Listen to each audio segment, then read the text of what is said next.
আসসালামু আলাইকুম ওরহমতুল্লাহি ওবারাকাতুহু। দেশ এবং প্রবাসে যেখান থেকে আমার এই ভিডিওটি দেখছেন সবাইকে জানাই আমার পক্ষ থেকে আন্তরিক শুভেচ্ছা অভিনন্দন।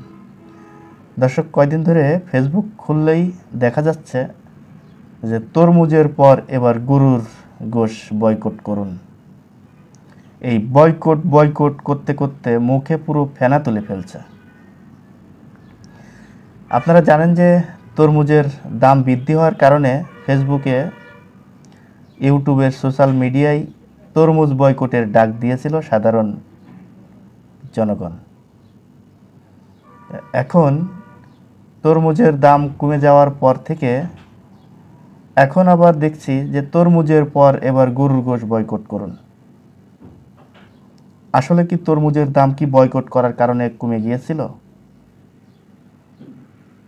এখন যদি তরমুজের দাম যদি বয়কট করার কারণে কমে যেয়ে থাকে, তাহলে গরুর গোশ বয়কট করতেছেন সেই 15 দিন, 16 দিন, 20 দিন হয়ে যাচ্ছে।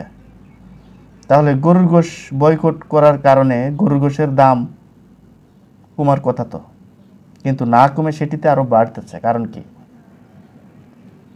আমি আজকে সকালে গরুর গোশের দাম জিজ্ঞেস করতে গিয়েছিলাম। গরুর গোশ বলে 800 টাকা কেজি। এখন 800 টাকা যদি গরুর গোশের কেজি হয়ে থাকে, তাহলে বয়কট করে আমাদের লাভটা কি হলো? বয়কট করে যদি গরুর গোশের দাম আরও বৃদ্ধি পায়, তাহলে সেই বয়কটের কোনো মানে আছে?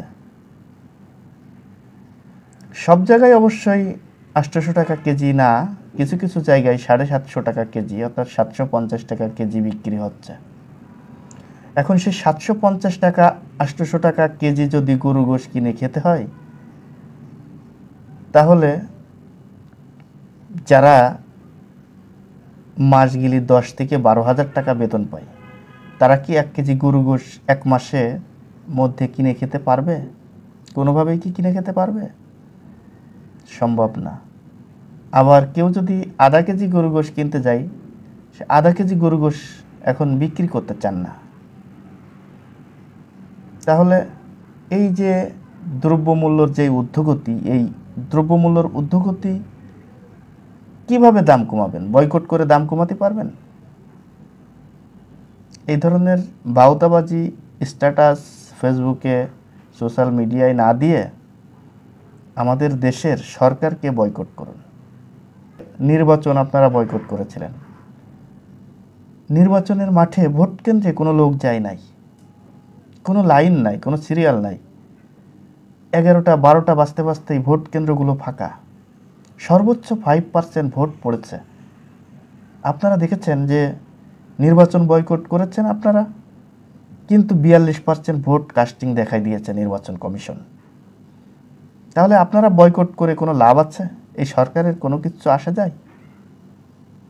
আপনারা আজকে তরমুজ বয়কট করবেন,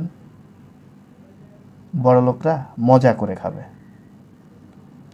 গরু গোশ বয়কট করবেন, ওই শিল্পপতিরা মজা করে খাবে। ওই আওয়ামী লীগের এমপি মন্ত্রীরা মজা করে খাবে। বয়কট না করে জিনিসপত্রের দাম কমানোর জন্য আন্দোলন করুন। তাহলে দেখবেন যে জিনিসপত্রের দাম কমার সম্ভাবনা থাকে, না কমলেও। তা যাই হোক, কথাগুলো হয়তোবা কারো কাছে খারাপ লাগতে পারে। খারাপ লাগলে ক্ষমার দৃষ্টিতে দেখবেন। আশা করি বুঝতে পেরেছেন। এই ভিডিওটি যারা ধৈর্য সহকারে দেখেছেন তাদেরকে অসংখ্য ধন্যবাদ জানিয়ে এখানে বিদায় নিচ্ছি। আমি মোহাম্মদ মিতুল হোসেন। আসসালামু আলাইকুম রহমতুল্লাহি ওবারাকাতুহু।